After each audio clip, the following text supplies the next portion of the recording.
I've seen how and why the big food companies have made all of these health trade-offs to shave a little margin here, a little margin there. Making these small compromises over decades leads to the super messed up food system we have today. You look on the back of so many of these products, it's just half the ingredients you don't understand. The average American visits 28 different types of doctors before they die. It shows that the deficiencies that we have in food lead to deficiencies in the body, which are the expression of disease. Disease is not something that's happening to us, it's something that's happening within us. Bone broth is basically unbeatable. You know, right now, even today, almost no one knows what bone broth is. Bone broth has enormous benefits, but how do we wake America up to this? How do we take the next step towards actually impacting the food supply? I think the answer is actually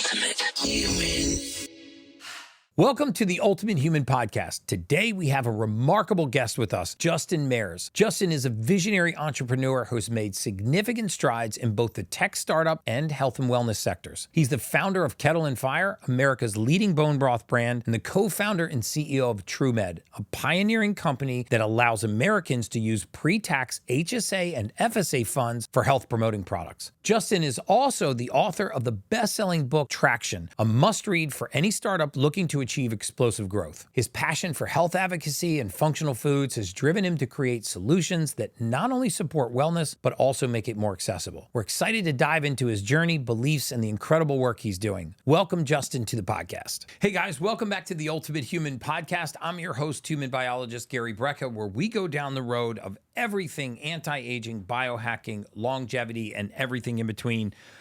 We have a really special guest for you today, as you hear from his bio. I just spent the whole last night and this morning biohacking with him. So I think we've done 2 cold plunges, a couple of sauna sessions, vicious workout. We've done some breath work. We did some breath work. So we've done a red light therapy. Yeah. We've kind of done it all. And then we had a nice Amish meal of grass-fed steaks and some raw dairy, which is only for use in dogs and cats. But I had a little bit of my pet's dinner last night. So in any case, guys, welcome to the podcast, Justin Mayers, who's the founder of Turemed. He's also the founder of Kettle and Fire, one of my favorite, if not my favorite, bone broth brand. If you did my water fast, you know all about Kettle and Fire bone broth and the benefits of bone broth. And he is the founder of that company as well. So welcome to the podcast, Justin. Stoked to be here. It's been fun hanging out today as well. Yeah, man, it's actually been such a blast. You know, it's kind of funny. My cameraman, we were doing this kettlebell workout, and we finished, and he's like, "Hey, can you do a few more so I can get this shot?" Justin's like, "Come on, man, I'm smoked. I'm trying to look like I'm fit over here." But you had a really interesting journey to building Kettle and Fire. I found it fascinating because, you know, who wakes up one day and is like, I want to boil a bunch of bones and take the broth and box it and sell it. No one who wants a good dating life, I'll tell you that. Yeah. I'd love to see how that went on your first date. What do you do for a living? Well, I chop up cow bones, I boil them, and then I take the water, I put it in a box, and I sell it. Check, please. Right? Yeah, I'm good. Yeah. Make sure. Do you do that with humans or just with cows? You know, probably launching right around the Jeffrey Dahmer episode. Okay, so that terrible intro. I should stay away from comedy and stick to biohacking. But in any case, man, I'm really happy to have you on. Let's talk about the journey to, Kettle and Fire. We actually met because I featured Kettle and Fire on one of my water fasts. And, you know, I very often will shout out brands and really give a platform to brands that I just think are doing a great job. You know, we had no affiliation deal at the time. We had no revenue share agreement, and you were like, "Hey man, thanks for all the business." And I said, "Look, I really love your brand. I really love your product. I love the fact that you're going the extra mile because, you know, in a lot of the conversations we've had over the last few days, you and Tim and I were sitting in the kitchen last night, and we were really agreed upon, you know, one major thing: if we don't solve the food crisis, we'll never solve the chronic disease crisis. Yep. And it's going to take an army to do that. So I'd love to hear about your journey to what led to Kettle and Fire and how's Kettle and Fire doing?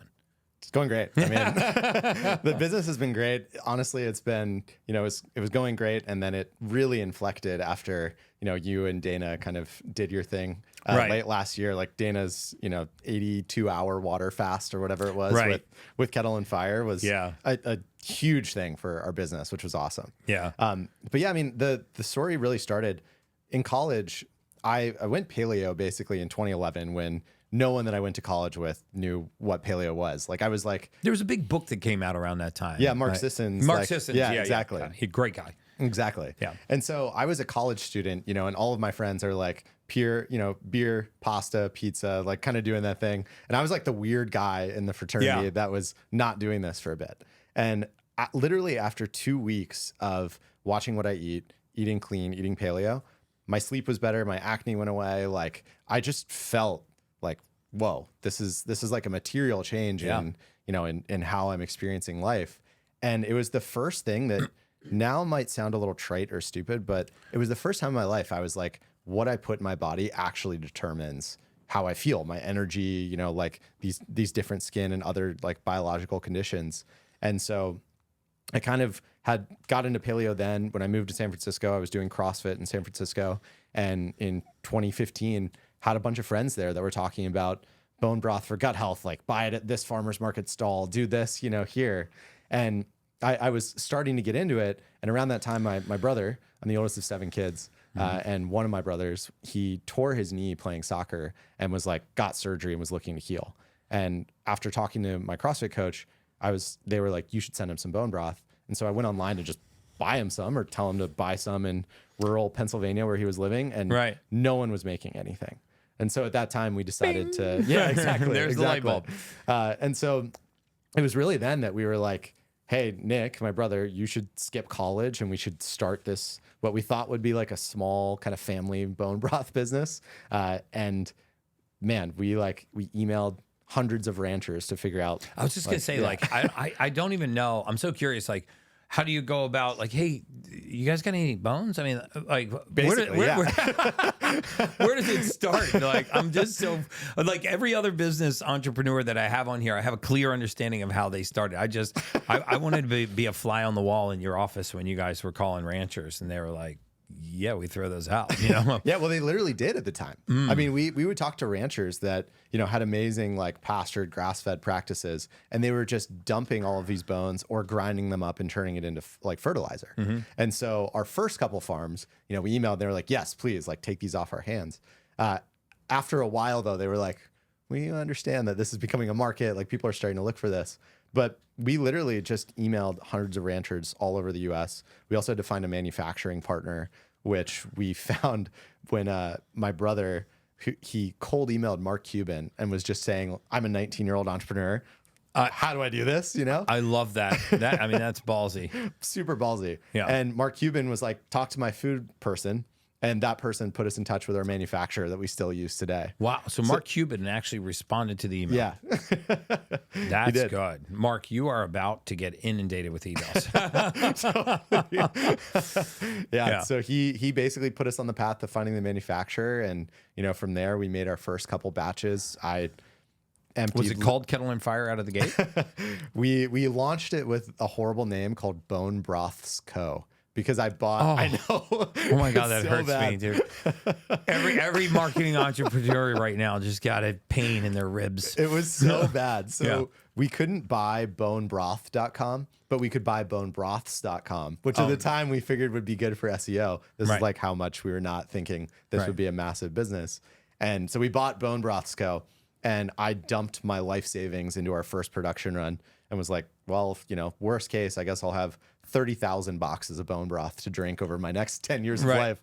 And so we did our first production run, and 4 to 6 months after, we launched the rebrand to Kettle and Fire. Yeah. After consumers roundly said this is a horrible brand name. That's amazing. And so you got to source the bones, then you got to find somebody to take those bones and boil them. Yeah. Right. And then you got to extract hours, you got it. So talk a little bit about the process, because I don't think that it's gone lost on any of the health nerds that are watching this podcast or listening to this podcast that, bone broth has enormous benefits, and I could go into a lot of those, and not the least of which is digestion. It's one of the best ways, in my opinion, to break a fast. It's one of the best ways to ease your way into the fast, and I used it on both ends of the water fast that we did, because it's very low caloric, has proteins. It's satiating, and yours is delicious, man. I mean, it really is. Thank you. And so talk a little bit about that. You start sourcing these bones, but then where do you find a manufacturer to, mass boil these and extract the fluid? And it was really hard. I mean, Yeah. so we were talking to manufacturers, and this is where like it gets into some of the food system stuff we can talk about later. But we were talking to manufacturers, and they were like, "Hey, we're making soup, sauces, and glazes where we throw a bunch of stuff in a thing. We cook it for 2 hours at high temperature. We rip it out, and we like run another batch." And so when we come in and we say, "Hey, we want 24 to 48 hour cook times. We want you to boil down these bones. Like we want, to do it the way that you or I would probably make it at home." They were like, "We literally don't cook anything more than 4 hours." Like if before we launched, this was everyone in the bone broth category was just, they would throw like bad cuts of muscle meat and some bones that don't have a lot of nutritive value, don't have a lot of like the joint and connective tissue and stuff like that, and a lot of the marrow, which you need to have like a highly nutrient dense bone broth. And they would throw it in a kettle. They would cook it for 4 to 6 hours, and then they would, put it on shelf, and like that's that. Right. And so would they add things to it like sodium and things like that to try to beef up the taste? Add a lot of sodium. I mean, you also saw a lot of like nutritional yeast and other things being added to try and jump up like protein and other sort of contents. And so when we came into the space, a lot of the manufacturers that we talked to were just like, this is a big ask. Like, right. We don't know who you are. You're not funded. You're two guys with a horrible name. Like, why are we going to like cook for 24 hours for you guys? Yeah. And we convinced one with the help of Mark Cuban to take a risk on us. Really? Yeah. Is it Mark Cuban an investor? Or he's not an investor. He responded to a cold email, put us in touch, and then like he never invested. Wow. Hilarious. And so you get this manufacturer, and you're starting to boil the bone broth. You're starting to extract it, and then bone broth's got to cool before you put it into the package, I assume. And then you seal it. And then how do you go about getting distribution? How do you get shelf space? How did you get the brand off the ground? Because in a minute, I want to talk about where the brand is now. Yeah. But how did you get it off the ground? And then I really want to go back to some of the nutritional content in bone broth and the process that you use, because I feel it's my duty very often to give a platform to the best companies. And I think that you're, the best in the space. And I want to talk about what steps you go through to make sure that people are getting the most nutritious bone broth. Yeah. But so talk first a little bit about, so you do this first couple of batches, and where is it manufactured? It's manufactured in the Midwest. In the Midwest. Okay. Yeah. So these are U.S. cows. So it's a U.S. company. Well, we source from U.S. and Australia and New Zealand. Yeah. And why Australia and New Zealand? Basically because they, frankly, in New Zealand, Australia, the food system is just not as toxic as it is in the U.S. Like we buy from cattle down there are by default pastured, grass-fed, grass-finished, like just a really high quality of animal welfare down there. And in the U.S., that's much harder to find. And so as we scaled to, tens of millions of pounds of bones bought per year, we decided to go international rather than sort of sacrifice our sourcing standards, which unfortunately is just the reality of the food system in the US right now. I think the people listening to the podcast are happy that you do that, right? I mean, because rather than for convenience or for profit, when you start, and I think that happens to the best of companies. I know when I was formulating my multivitamin, I was making a methylated multivitamin. Every manufacturer that I spoke to, without failure, was really pressured me to say, well, you don't have to use the hydroxycobalamin or adenosylcobalamin form of B12. Number one, it's more expensive. It's harder to source. We can use this cyanide-based form called cyanocobalamin. It's cheaper. We got tons of it lying around. We're never going to run out of production. I said, no, the ingredients matter. Yeah. And they said, sourcing methylfolate is way different than sourcing folic acid. Let's just use folic acid. You can even label it. They told us there are tricks on the label to put folate and then in parentheses put as folic acid. And he's like, that gets around most people's concern about folic acid. And I'm like, I'm not trying to trick the consumer. Totally. Right? I'm trying to get this ingredient into their body. And we held to our standard too. So I know that it's difficult. Yeah. And for some of these manufacturers, they said, all right, well, we'll get back to you on whether or not we want to compound this. You Yeah. know, we want to capsulize it. And, we have a phenomenal manufacturer now. But, and man. then, same thing with fillers. They want to use cheap fillers. I wanted to use, organic rice flour. And because you do have to, when you're mixing a capsule, you've got to spread the ingredients out so you actually get the right milligram strength.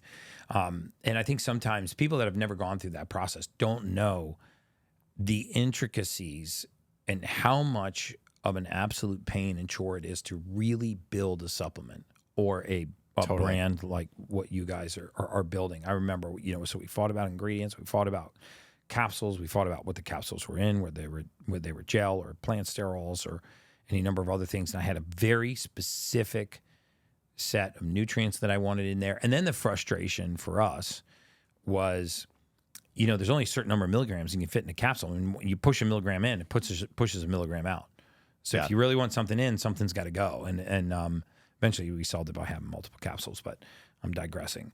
But so we've seen the same thing. Like the number of times our manufacturer has basically said, and especially when we were interviewing manufacturers, why don't you just dial down the cook time and like throw in some natural beef flavoring or something like this, or any number of these things that provide no nutritional value, but that make a product taste more like the real thing, right? Is crazy. Like just running this company, growing this company, it has been abundantly clear to me.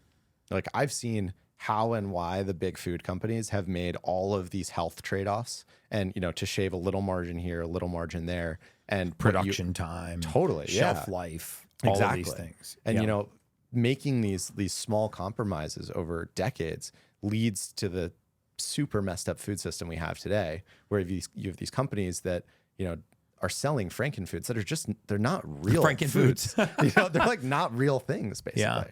Yeah. You look on the back of so many of these products, it's just half the ingredients you don't understand. Half the ingredients are in their most processed, most sprayed, most like toxic form. And that's just a result of decades of decisions to get a little bit of margin, across all of these different ingredients. Hey guys, I think the most important website you may ever go to is theultimatehuman.com. That's theultimatehuman.com, because on this website, we can directly interact with one another. You can give me suggestions for podcast guests and topics that you'd like to see me cover. You can ask me any question that you'd like. More importantly, you can sign up for my entirely free newsletter. It comes out every single week. I write this so I can get the information to the masses on how to live a healthier, happier, longer, chemical-free life. You can also sign up for a pre-order of my book. And if you'd like to take the genetic test that I talk about all the time, it's available there too. And lastly, you can even see all of the products that I use in my daily life for a chemical-free, healthy living style. A lot of people ask me, what do you use in your daily life, Gary? What do you brush your teeth with and clean your countertops with? Well, it's all there if you'd like to see it. And you can, again, ask me any question that you'd like and get my free newsletter. theultimatehuman.com. I promise you that information will help change the trajectory of your life. And now back to the Ultimate Human podcast. So what goes into making a really high quality, organic bone broth that's nutrition, has a high level of nutritional value, and nutrients? I mean, you've got bones, you got connective tissue, you got obviously some meat still on there, you have the bone marrow. What bones are better than other bones? And then how do you guys ensure uniformity between, that's the other thing, after all, it's bones in a bowl. How do you ensure that quality control throughout? And like what goes into really making a good, nutritious, high quality organic bone broth? Yeah, the first one is sourcing. So we have like a bone mix that is a blend of, sort of knuckle, patella, ribs, a bunch of like joint bones that effectively have a lot of their connective tissue and have a lot of the marrow still in them. And why that's important is, if you take sort of like a cartoon version of a bone that is just a dry bone with no connective tissue, you can make bone broth with that. It'll have some nutritional value, but not nearly as much as if you take the thing that still has like the tendons, the ligaments, like the connective tissue all part, because you throw these things, into a cooking device and you cook it for 24 hours, which is like the other big part of And what is we it really do. high temperature, or is it the cooking time is to really extract the nutrients? Yeah, it's just to have it like slowly break down and extract the nutrients. Okay. And so you cook like quality bones for a long period of time. And what you get, especially if you're using high quality stuff, is you get a really gelatinous, high in protein, high in gelatin, high in collagen, high in amino acid product that I think from a nutrition standpoint, like if you have good inputs, you have this amazing output that, for most people, I'm sure you know this better than I do. Most people are not getting enough amino acids, gelatin, collagen in their amen. diet. Like Absolutely. the average American is just eating, when they eat meat, it's always a muscle meat, rarely with any sort of like gelatin or amino acids that help with the digestion and help like build those parts of the body, the connective tissue, the gut lining, the skin, that where those compounds act as building blocks for these different functions in the body. And so you get these and you put them in your 24-hour cook time, and then how did you guys go about getting distribution, and how did you get on your first shelf? Yeah. And because I've got to also believe that even at the time, even in the health food industry, bone broth wasn't as big or accepted as it is today, and they want to give shelf. They're like, well, it's not really a soup; it's kind of a soup. Yeah. So talk a little bit about that, especially not having a big name behind you, and Definitely. and getting off the ground. So that was actually the big reason that we launched online, was so that we could try and find our people. The paleo community for us in the early days was massive. Like we were the first bone broth brand on Thrive Market when they were like going through their sort I love Thrive. Yeah, those guys are great. So we were the first bone broth brand there. We launched with Wellness Mama. Ben Greenfield was an early supporter. Mark Sisson was an early supporter. A bunch of these people were Mark just lives right like, down the street. Yeah. Here. He's just here in Miami. and a bunch of these people were just like, yes, this is a product that we think is important. We think it fits with the paleo philosophy that we've been preaching, and a nutritional philosophy that we've been preaching. And this is like a product that I can get behind. And so as soon as we launched online, we had truly like maybe 30 to 50% of the early big paleo influencers kind of getting behind us. Wow. Just because it was a good product and it was a category they cared about. And we turned that into one of the Whole Foods buyers saw, I believe, Mark Sisson talking about Kettle and Fire. And he was like, oh, I want to bring this into my store and just see, let's see how this moves on shelf. And so I guess that was 2017, we got into like 50 Whole Foods in Colorado and some parts of the West. It was on shelf at $9.99. It's almost $10 a box, which was significant even for Whole Foods. And we just had like one little facing like way up there in the corner. And even with that, even with us not knowing what we were doing, even at a high price point, the product just sold and did better than the category average. And so we got a Whole Foods national rotation like 6 months later. And how did you go from having just a small few Whole Foods, because the parabolic difference in supply that you need, and supply chain management is everything. It's hard. The worst times in my business were when we started to nearly collapse under the weight of our own success. It's like the most oxymoronic thing in the world. I think it happens to a lot of network marketing companies. They have this parabolic success and the infrastructure can't keep up. Yeah. And so this is when, in my opinion, the really tough decisions are made, because do we downgrade the quality of the product? Do we start compromising on some of our, core values?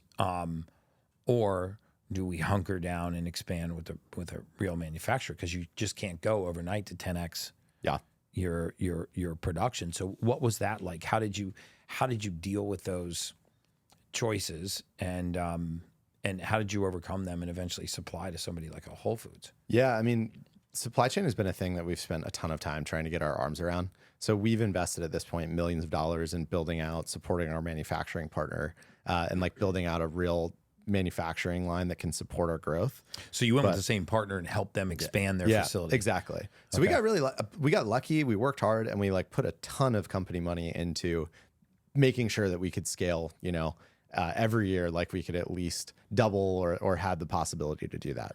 And it hasn't been easy though, honestly. Like every year for the last 4 years, we've had at least one period where we've been out of stock for a period of time, just because demand outpaced what we could do from a supply chain standpoint. And if I had to like say, I think that part of the business has been, especially before we brought on professionals and people that knew what they were doing. Yeah. My brother and I managing supply chain was a nightmare. Yeah. Like, we were just like in stock, out of stock all the time. Hey, you started as Bone Broth Co. Yeah, so, exactly. all right, I already know a lot about your brother. Yeah. Exactly. So yeah, that was a challenge that just took a lot of time, investment, and hiring professionals that actually knew what they were doing. I feel like we have our hands around. Where's the brand now? I mean, how are you guys doing now? We're doing fantastic. I mean, from when I told my brother we should start this company, I pitched it to him as like, I think this can do like 10 grand a month. You know, like this is sort of the vision. He was like, wow. And he was like, yeah, right. He was 19 in rural Pennsylvania, you know, like 5 grand a month if we split it for a 19-year-old is more money than God. That's a lot of beer. Yeah, exactly. You know, and now like we're going to hit like the 9 figures in revenue this year. Wow. We're in 20,000 plus stores. We're going to be 20,000. Yeah. Wow. Congratulations. Thank you. We should be in your local Costco, like at some point next year if we're not already. And so I'm just I've been amazed by the response that we've seen from the market as people have started to understand and appreciate the benefits of bone broth. I've been overwhelmed by like the way that consumers are excited about our brand and the values. And I'm just fired up, honestly, to use Kettle and Fire as a mechanism and as a tool to like continue to try and change what I think is the most messed up thing in the country, which is our super broken food system. Yeah, I know. I was reading some of the stats that you sent me for the podcast, and they were just astounding. And I'm, a big fan of stats, but I mean, just looking at the obesity rates and, a few that stood out to me were, that I did not know were that the richest American men live 15 years longer than the poorest American men, almost entirely due to nutrition. You actually put the source and I'll put these in the show notes for the science nerds too. The average American visits 28 different types of doctors before they die. 28 different types of doctors. That's not 28 physicians. That's 28 different physician specialties. And 17.6 prescriptions are filled per person per year, and 19% of adult women take an antidepressant. I mean, it shows that the deficiencies that we have in food lead to deficiencies in the body, which are the expression of disease. I mean, that's long been a philosophy of mine that, disease is not something that's happening to us. It's something that's happening within us. And the majority of the time it happens within us is because we lay fertile ground for it to exist. We deplete the soil and then we wonder why the plant's sick. And then we deplete the nutrients in the human body. We wonder why the organism is sick. So where does bone broth fit in? So for a healthy consumer that wants to incorporate bone broth, or maybe on those days where you're eating a little lighter, there's a large trend emerging now out on the backs of intermittent fasting, which is not just time-restricted eating, but fast mimicking. And I think Dr. Walter Longo's research has really laid ground for this. I actually had him on a podcast recently, and his book, The Longevity Diet, using days of lower caloric intake or periods of lower caloric intake, not necessarily fasting, which is where I think bone broth fits in amazing, with days of regular caloric intake and all the benefits of that. But my point is, where does bone broth fit in for somebody that is adopting a really healthy lifestyle? How do they incorporate bone broth into their... Yeah. So I think there's 3 things that are worth talking about. I think one is fasting. Bone broth is basically unbeatable. Yeah, easing in and easing out. Totally. Perfect. Yeah, like I think if you're going to do a 3 or 5 day fast, doing like 2... You said 3 year or 5 year. You meant 3 day or 5 day, right? Right. Okay. Yes. Yes. 3 day or 5 day fast. I've never seen a single study on a 5-year fast. Would love to see that one.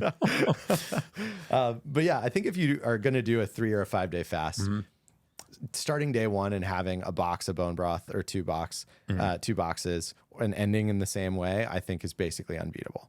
I think if you're trying to lose weight, having something that is low carb, high protein like bone broth first thing in the morning and get towards, like you talk about the 30-30-30 thing. I think that using bone broth as a tool to achieve the 30 grams of protein first thing in the morning is amazing. Like you just don't get as hungry later in the day. You don't have the cravings. You don't have all these sorts of things. And so it's something that we do as a team every year at Kettle and Fire. We do like a team fast that people kind of opt into. That's cool. Yeah. And everyone will have bone broth first thing. And then the last thing I think is, like I alluded to earlier, the average American, they're getting most of, if you're eating meat, you're getting most of your, like you're almost always eating cuts of muscle meat. And so you're missing out on the full spectrum amino acids, collagen, things like that, that help support a healthy gut, healthy joints. Things that are coming from bone marrow, connective tissue. Exactly. Even organs. Exactly. Right? Yeah.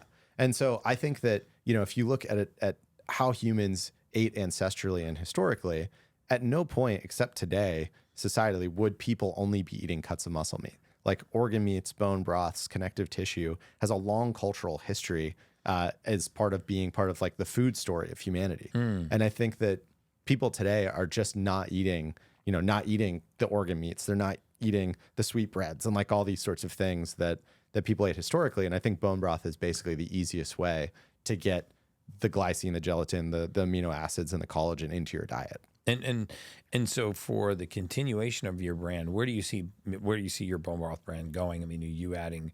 I noticed that you have turmeric, and you've added other kinds of flavors. So are you trying to build out an entire suite of bone broth to make it more palatable to a larger audience? Yeah, definitely. Yeah, I think that there is right now, even today, almost no one knows what bone broth is. Almost no one drinks it on a daily basis. And so I think that we have a huge opportunity to truly like blow up the category, own it, and then create a bunch of products that people want, where they go, oh, I really like the turmeric ginger bone broth or the lion's mane mushroom bone broth, like both of which we have. And if you have a seasoned version that you like, it's going to be much easier for you to incorporate this into your health routine, your health stack, all these sorts of things. Yeah, you don't want to tolerate it. You want to really like it. You want to enjoy it. Yeah. And it's good. Yeah. Something else I find fascinating is you are the co-founder of another business, which really doesn't have anything to do with bone broth, but it really has a lot to do with the business that I'm in. And I think a lot of times when we talk about biooptimization or biohacking, longevity, aging, it seems to be a sophisticated person's and more of a well-off person's, option, if you will, right? Especially when you start talking about modalities and other things. And I often labor on how do we get not just the message to the masses, but how do we get the masses in a position where they can take advantage of it. Like, for example, I do this thing called lateral shifts, where I'll take any food that somebody likes to eat and I will give them a more nutrient-dense option. And I promise them two things. One, I don't change the flavor profile. And number two, I don't add $1 to their budget. Okay, so if you're eating Doritos, then we're going to shift them to this. If you like processed yogurts, we're gonna make them this way. We're going to use whole fat Greek yogurt and blueberries and nuts and maybe monk fruit. But the whole point being that to try to take away the stigma that it's really expensive to be healthy, that it's you can't afford to eat organic, you can't afford to make good food choices. And one of the projects that you started that I find really fascinating was Turemed.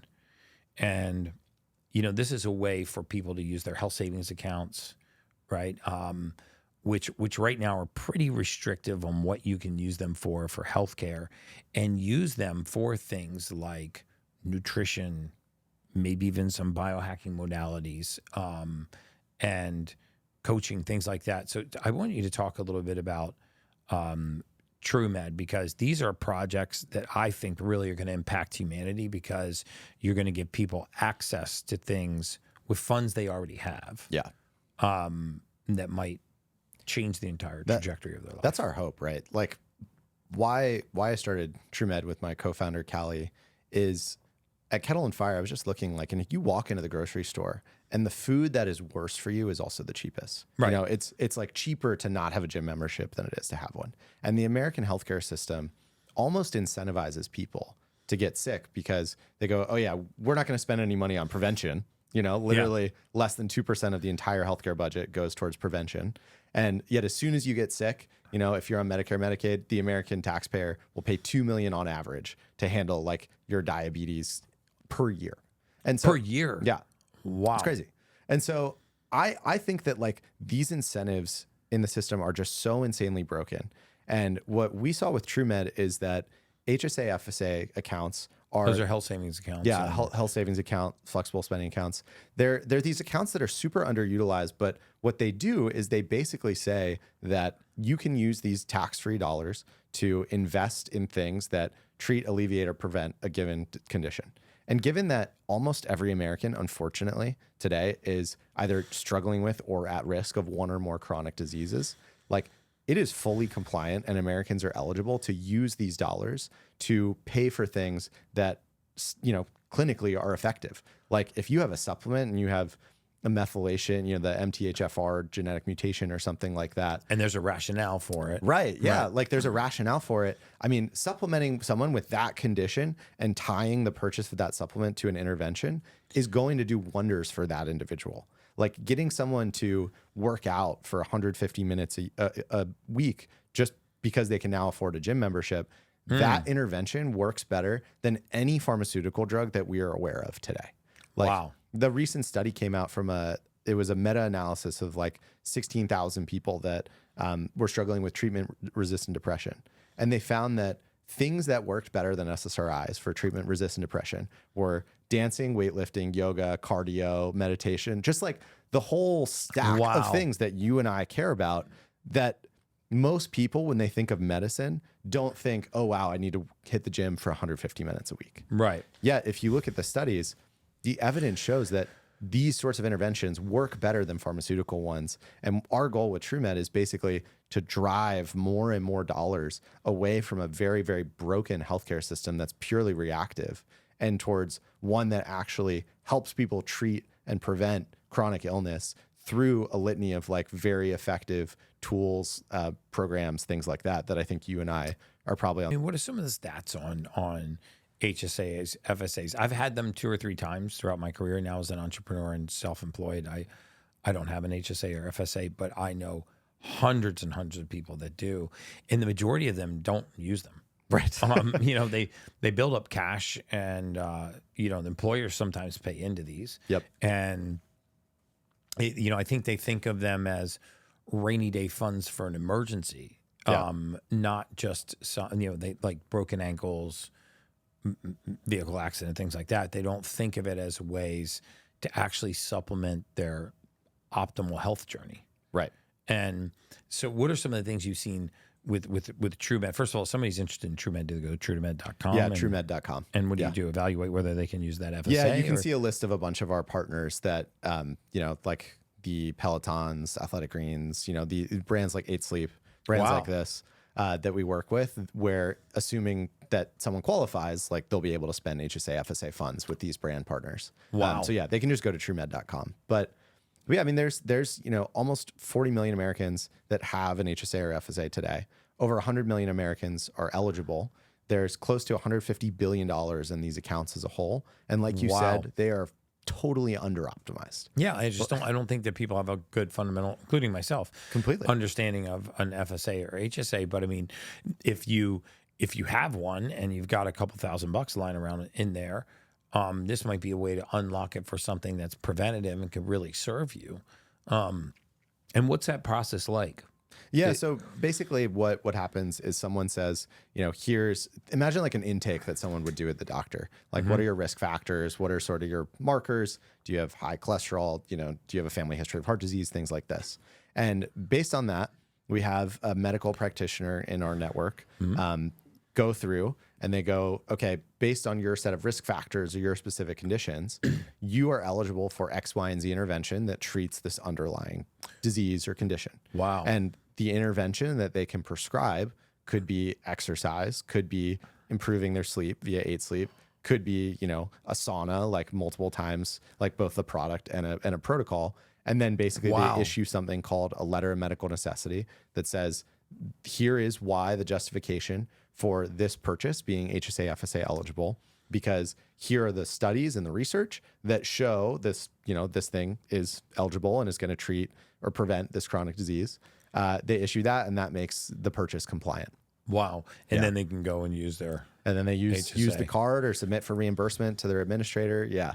And what kind of things are you seeing, like, that Turemed is getting reimbursed? So it's like a typical client, and what are you seeing them have access to that they might not otherwise have access to. Yeah, a big one, honestly, is things like a sauna, things like a cold plunge, things like an 8 Sleep. Like some of these products that have very tangible benefits, but are in the many thousands of dollars from a purchase standpoint, are the things that we kind of see people get excited to spend money on, and are, by going through Turemed, by using tax-free money, they're effectively saving like 30 or 40% depending on their tax rate on these many $1,000 because purchases. these are pre-tax dollars, right? Yeah, exactly. And today, like as a married person, you can put almost $9,000 into these accounts tax-free per year. About $4,000 as an individual. So it's not insignificant. Yeah, I mean, $9,000 for the average American family is a big deal. Totally. So when we talk about living a good nutrition-based lifestyle, you came in with a lot of stats, before the podcast. You're welcome to share them with the audience. But I think a lot of people are wonder, where do I start? Yeah. Right. I mean, and I ask a lot of my guests this, like, what's the foundation of good, healthy, nutritional plan for your kids and your families without breaking the budget? What are some of the things that we should be pulling off the shelf? Yeah. So I think that the biggest travesty in the U.S. is that, 80, 90 years ago, basically, like, my great-grandmother would live in rural Pennsylvania, did not participate in diet culture, didn't read anything about biohacking, diet culture. I love did nothing. And like, she was healthy and lived to like 98, that, and she didn't have weight issues, anything like that. She just participated in a food system that wasn't actively trying to poison and kill her. And I basically think that today we have a food system that is actively trying and harming, millions, And tens what do of you mean millions of by Americans. actively trying to do that? Like if you look at the food system and the big food companies that are behind it, it's something like 12 companies are responsible for almost 80% of calories consumed in the US. Wow. Most of these are ultra processed foods. They're foods that are very profitable. They're addictive. They're hyper palatable, and they have basically no nutritive value. Think of like a Twinkie, an Oreo, DiGiorno's pizza, or any number of these things. And as these companies have grown and as they've gotten more profitable, what they have done is they have started to fund research, that says their stuff is maybe not that bad for you. Like, I use Coca-Cola as an example of this, where Coca-Cola, after decades of lobbying, basically, between 2011 and 2015, they spent $150 million around this campaign that they called the Global Energy Balance Network. And this campaign was... I already don't like the name. Exactly. I'm already suspect of these guys. Global anything, You should be. You should be. And so I'm already suspect what of this these campaign characters. it was a reaction to a lot of doctors and people starting to say maybe you shouldn't be drinking super, 50 grams of sugar in water. Coca-Cola said, no. The problem is, through this Global Energy Balance Network that they funded, the problem is that not that you're eating anything bad. What you eat doesn't matter. It's that you're not moving enough. Your energy balance is off. So whereas if you're balanced energetically, if you're working out, then you can have that Coke. And so they fund, you see this happen with big food like over and over again over the last 60 years, is they basically say, we want to fund research that shows that what we are doing and the food products we're creating and everything is not actually as toxic to Americans as it is. Yeah. And I think that core thing, can I give you another example? Yeah. I want as many examples as you can, dude. This is your show. I think one of the biggest travesties that has been funded in the last couple of years is last year, Tufts Nutrition, School of Nutrition, came out with something called the Tufts Food Compass. It was an NIH funded study, partially funded study, that took 3 years and like PhD time to research, where they were doing this full nutritional analysis of like, we're going to look at every food that we possibly could and rate it from a nutrition standpoint. And the results of this study, which Danone and other big food companies contributed to, found that there were 68 brand name cereals that were healthier than ground beef. So like Lucky I heard Charms. something about this. Is that true? Yes. Is it really true? Yes, 100%. 68 brand name cereals. And what was healthier about the cereal than... This was like the rubric, the science behind it that they used, where they basically, if you look, of course, they're looking at studies that say red meat is killing you, red meat is bad, Cardiovascular disease, exactly, saturated fat, exactly, that whole bit. And so what they're saying is they did this, multi-year analysis, and I believe it was Cheerios are like a 95 out of 100. Ground beef is like a 29, and pita bread was like a 1, which is also weird. But wow. Yeah, all that to say, again, another example of corruption is like Danone, one of the funders of this study. One of their top selling products is a chocolate almond milk. Turns out chocolate almond milk is like in the 70-ish range from a points score, i.e. eat as much as you want, it's good for you. And what I think is happening is we can look at the Tufts nutrition study and go, this is clearly bullshit. Like this is just bad. It's a joke that this is even called research. But what's happening is you see like big food companies are outspending the NIH 11-1. From 11-1. Yeah, from a nutrition studies standpoint, which means that they've funded 50,000 nutrition studies in the last 3 years. And these studies are not making Americans healthier. They're not meant for us. They are meant to inform policies that then like a lawmaker, regulator, whatever, can point to when they decide we're going to roll out Lunchables in school lunches across America, or we're going to go plant-based Monday and Friday, or we're going to have sodas in every cafeteria across, 85% of US schools have contracts with major soda companies to serve sodas in schools. Wow. And the reason and how they justify this is pointing to this fake biased research stuff that they call science that I just think is like that system, whatever we want to call that like corruption, I think is what is making and has created a food system that is so adversarial to the average person and is actively making Americans sick. And I mean, it's hard to not be one of the conspiracy theories when you start hearing this. And I think that this happened slowly over time. And we were talking last night about the glyphosates and some of the herbicides or pesticides, insecticides, what have you, that are actually not necessary. And also how the government determines whether or not they're safe, and we'll just put safe in quotations.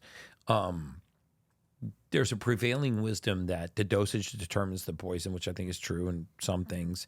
But I also think there's something called the cumulative dosage, which means that, a single dose, infrequently certainly is not likely to cause you harm, but consistent dosing, especially multiple dosing, can really lead to serious consequences. And in the food supply, you have so much non-food,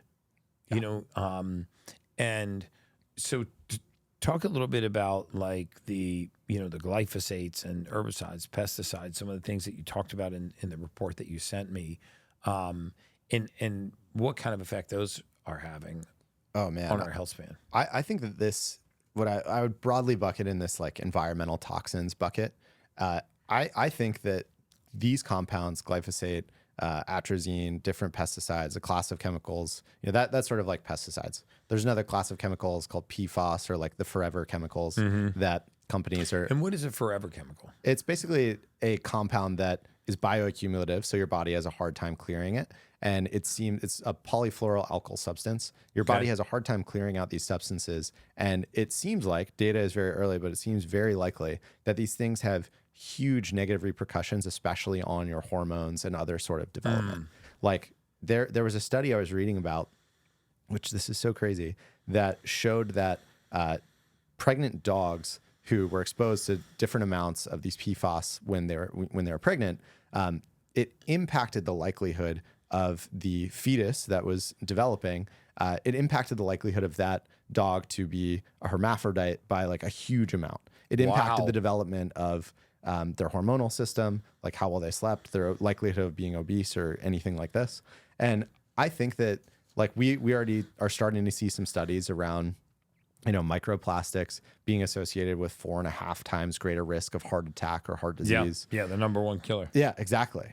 And no one, like we are only at the cusp of starting to understand what exactly these compounds are doing to us.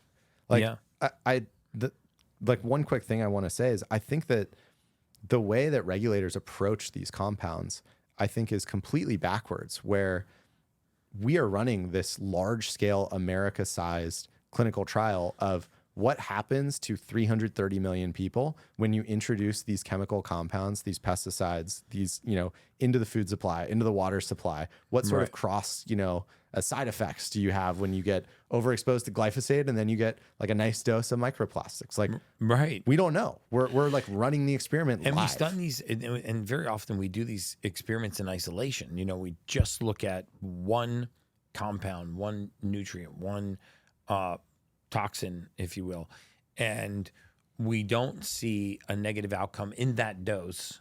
And so they go, okay, it's okay to repeatedly dose it. But, you know, we were talking about this on another podcast yesterday, how human beings behave in communities. We live in communities. And so when we put single compounds into the human body, we only look at one biomarker. Yep. See, the inflammatory marker didn't rise. And then we go, okay, this food is non-inflammatory. You know, and I think it allows not just food manufacturers and the government to get away with certain things. It also is really confusing to the consumer. Completely. And I think this is one area where regulators should be doing a better job. Like the US basically uses 150 pesticides that are not allowed in Europe. In Europe, I didn't know it was that high. It's 150 pesticides. yeah, that so are not about allowed in 25% of the total pesticide load that's used in the US each year is illegal in Europe. You can't do it. Wow. Which maybe, in my opinion, is one reason why people will remark they go to Europe and they eat bread, they eat pasta, and they feel fine. They eat bread here and they like break out and destroys their gut. And, Yeah, like, yeah, They yeah. have all sorts of health issues. I've seen a lot of that myself. Yeah. You know, firsthand. Totally. And I think the other thing that I think is extremely broken about our regulatory approach is that I think Europe does a better job of is in the US, basically, we require manufacturers self-certify that when they are using a new chemical, it's safe. They basically can just go, hey, we ran a study, like, here's this study, it says it's safe. And it's looking exactly at the things that you're talking about, which is like one compound on one small marker that that the FDA or EPA goes like, yep, this is fine. In Europe, they're running much more intensive. They sort of have a new chemicals are more likely to cause harm than good. And so we're going to be conservative in the things that we allow.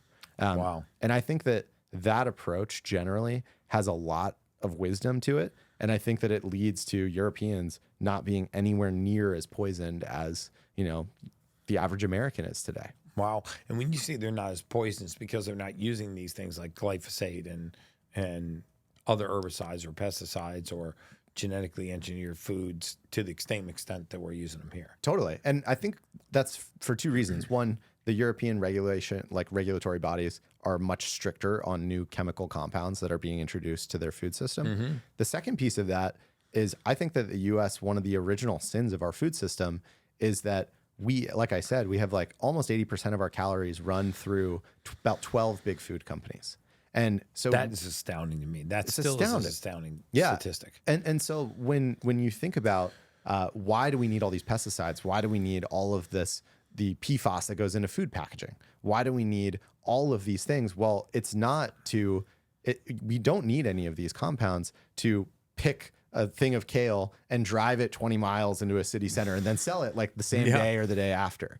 Like the reason that we need all of these pesticides, additives, you know, food flavorings, packaging material, like all this shit is because we have this massively centralized food system where something is harvested in California. It's then put through some process and it ends up on shelf 2 to 3 weeks later and in the consumer's mouth almost a month later. Wow. And like that, the way that the food system functions with that gap between harvest and actual consumption has all of these unnatural requirements, pesticides, you know, additives, all these things that I believe are poisoning Americans. Not to mention, like you've talked about the nutrient density stuff. Yeah. You know, like if you, I read lack of satiation in the brain. Totally. But like in America, because of how our food system works, have you ever looked at like, this is very nerdy, but nutrient decay curves in vegetables and stuff like this?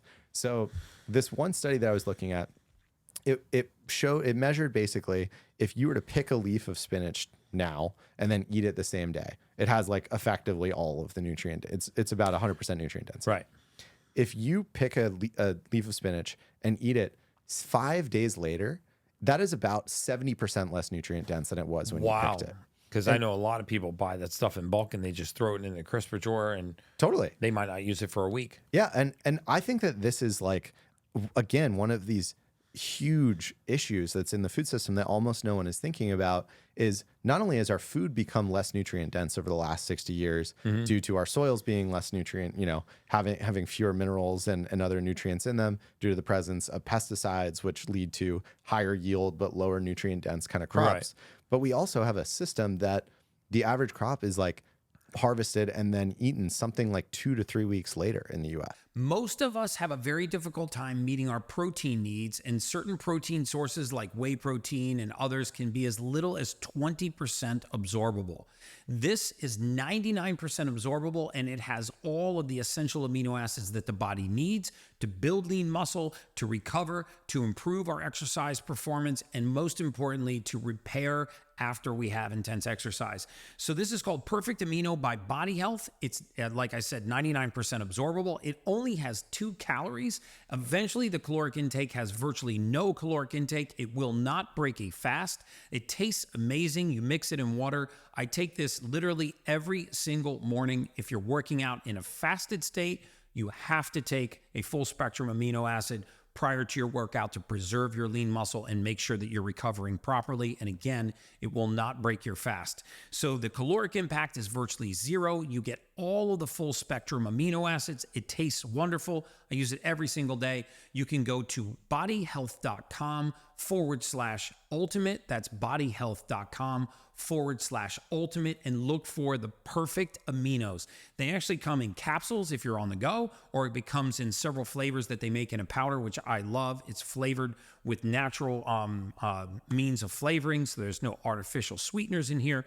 So this is one of my absolute favorite products. Give it a try. If you're working out at all, you need a full spectrum amino acid. Go to bodyhealth.com/ultimate. That's bodyhealth.com/ultimate.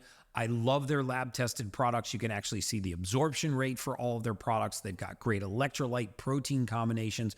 My favorite is the perfect aminos. Bodyhealth.com/ultimate. And now back to the Ultimate Human Podcast.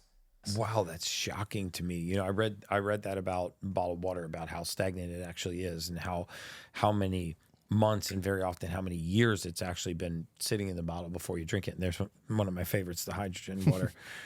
Huge fan.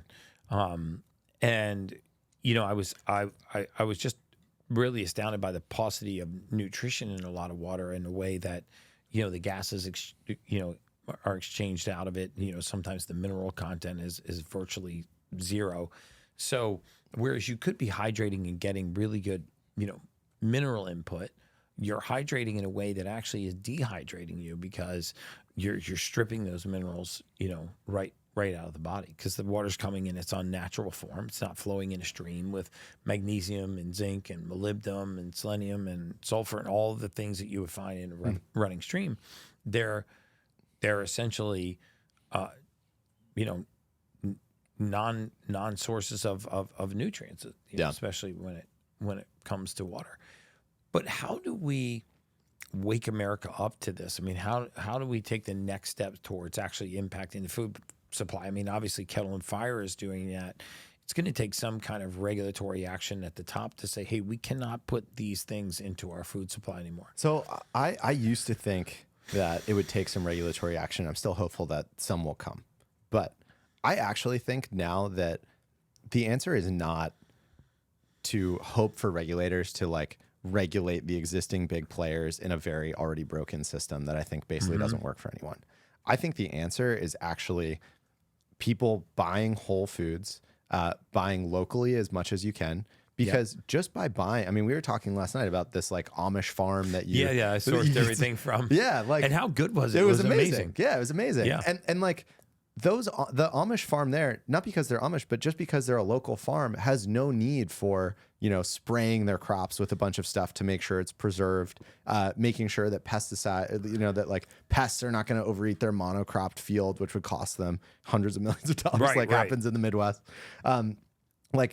When you grow things and have a local food system oriented around whole foods, oriented around smaller farmers, I think that a lot of these problems just sort of go away. Yeah. And that's that is my ideal of how we break this very broken food system, or at least one path. I think the other path is through, what we're trying to do with with Kettle and Fire, build like a better type of food company. And then what we were trying to do with Turemed, which is make companies that are doing the right thing also more affordable than the crap that you can buy, in the center of the aisle at Walmart or whatever, the highly processed big food stuff. Right. And, I always tell clients to shop the perimeter of the grocery store, because on the perimeter is where you're going to find mainly the things that are going to expire in a short period of time. Like, you walk down the street in Paris or Italy and they'll have day-old bread.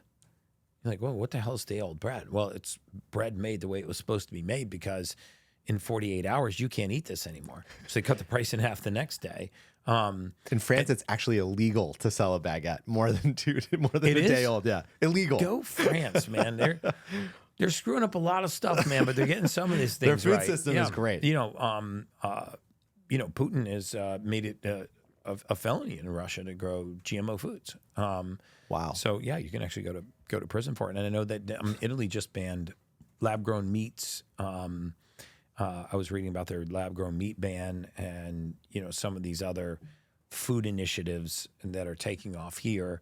That the Europeans and the Italians and the Spaniards are going, hey guys, this is not in our best interest. But there has to be a way. I had a very interesting. I don't want to take too much time away from you, please. but I had a really interesting trip that I put all over social media the other day. It was one of the most successful single grocery stores in the country. It's called Seed to Table. A friend of mine, Alfie Oakes, owns it, and I watched him for years starting it. What fascinated me was we actually got on. He came over here to Miami, and he picked us up. And we took a helicopter. We hopped around to some of his fields, and he was showing me how. And I told this story. He was growing his produce and vegetables organically for less than he could actually spray the crops and with poison. And I found it really fascinating because he used things like reflective cellophanes to scatter these white flies and push them towards the woods and away from the crops. So there was no poison on there. There were these natural remedies, and they had to hand weed these fields, but that's actually creating more jobs. And at the end of the day, the strawberries and the peppers that he was growing were identically comparable in price to something that was non-organic. And so then it starts not making sense to me if we can actually grow organic produce and grass-fed meats and things like that at or below the same price. Why are we going this extra route to put? I mean, there's a chemical industry. Maybe we're trying to support the chemical industry. I haven't put all those pieces together. But I mean, my view on this is subsidies. So the government basically spends, I think it's $6 billion a year subsidizing corn, soy, wheat mostly. Funny enough, the government spends about three most genetically modified or genetically engineered foods on the planet. But that's the reason why, right? Like the reason that they are the most genetically modified, the most sprayed, the most covered in chemicals is because farmers who grow them literally can't lose money on it. Like the government subsidizes them growing these things, which then makes the chemical industry go, okay, we're going to invest in making sure that these, wheat crops are the most productive, don't have pests, all these sorts of things. And it creates this vicious cycle that, the farm subsidies are introduced, and basically 20 years later, Coke is using, rather than sugar, they're using high fructose corn syrup. Why are they doing that? It's not because sugar in Coke is, high fructose corn syrup tastes better. We're not consuming 20% of, the average American gets almost 20% of their daily calories from soybean oil because it's just like in every processed food, every restaurant, everywhere. Wow, I did not know that. It's not because everyone is like, oh my God, I love soybean oil, Right. It's because it is the cheapest possible input. And because it is so cheap, it makes its way into everything. And same with corn. I see it in all the salad dressings. Exactly. And all of the, and all canned veggies. And so I think that is one of the issues is like you're saying, it is totally possible for us to have a food system where organic is the default, where it's not unnaturally more expensive. Yeah. I think the unnatural thing that is happening in our food system is we have these subsidies that are making things artificially cheap.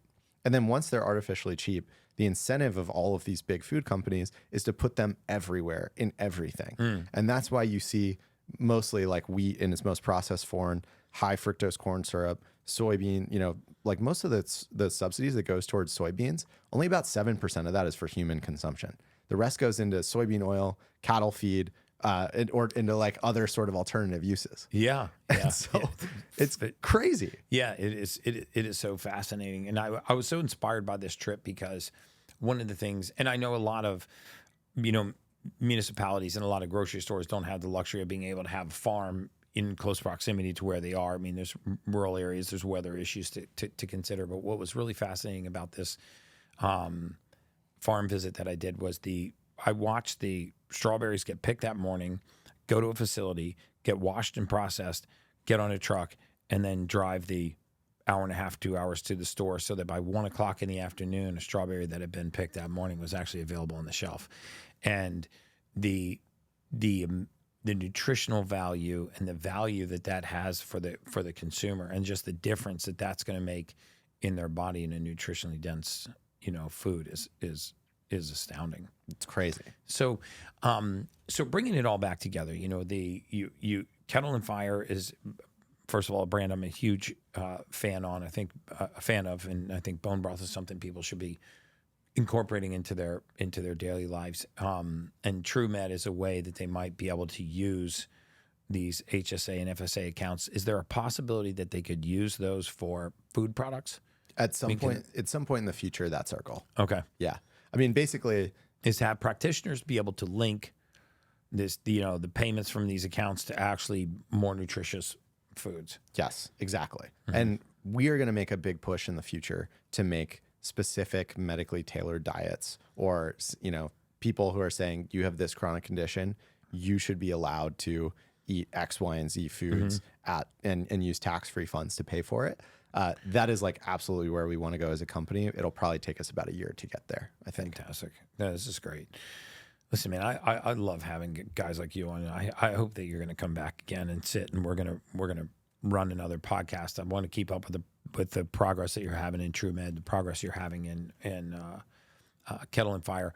Where can my audience find you? Where can they find Kettle and Fire? Where can they find out more about Turemed? Yeah, so Kettle and Fire, any grocery store around the country, fortunately, at this point. Yeah, that's good. I write my own personal newsletter just for fun on health and the food system. It's called The Next. If you just Google Justin Mares and The Next. And that's M-A-R-E-S. M-A-R-E-S, yep. And yeah, those are, and then Turemed.com if you want to check out some of the brand partners and other services we work with. HSA, totally. You should be going there.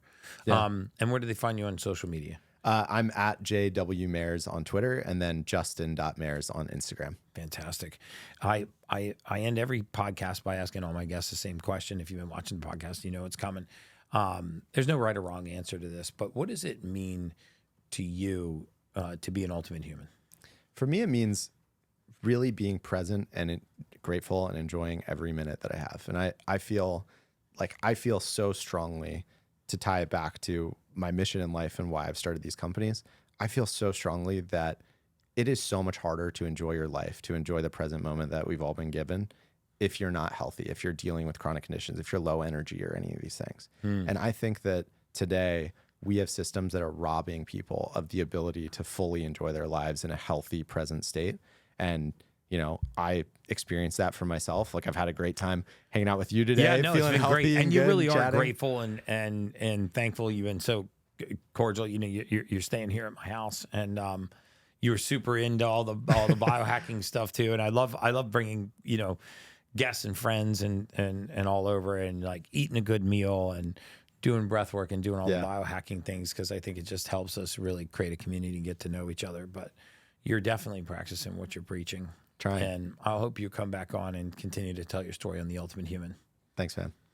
And as always, guys, that's just science.